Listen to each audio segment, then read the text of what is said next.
Ya, pemirsa, jemaah calon haji embarkasi Palembang memasuki gelombang kedua. Berbeda dengan gelombang pertama yang terlebih dahulu menuju Madinah, jemaah pada gelombang kedua akan langsung diberangkatkan menuju kota Mekah melalui Bandara Jeddah.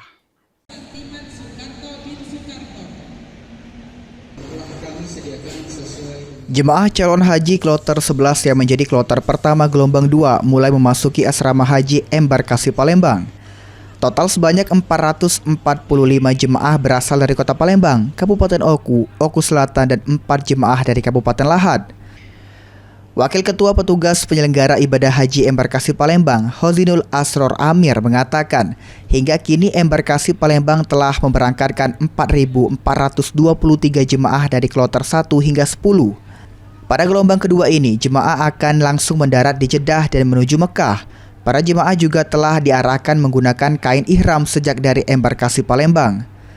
Sementara itu, jemaah gelombang pertama kloter 1 hingga 5 dikabarkan sudah bergeser dari Madinah ke Mekah pada 30 April lalu. Di perjalanan, jemaah haji mengambil mikot atau niat ibadah haji di Bir Ali. 11 ini insya Allah mereka langsung akan mendarat di Jeddah. Ya, kloter 11 ini akan mendarat di Jeddah dan langsung memakai kain ihram, dan kita informasikan untuk memakai kain ihram di saat di embarkasi.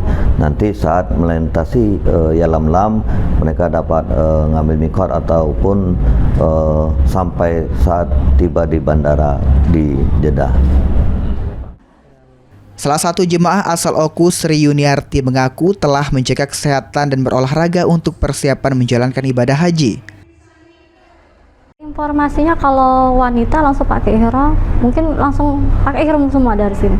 Karena pemberangkatan jam 10.30. Insya Allah siap, keadaan kesehatan fisik alhamdulillah sehat. Ya, kita sering jalan pagi, jalan itu aja. Tidak ada lebih lah. Petugas embarkasi Palembang mengimbau seluruh jemaah calon haji untuk menjaga kondisi fisik selama menjalankan rangkaian ibadah di Tanah Suci. Muhammad Aidil, PAL TV.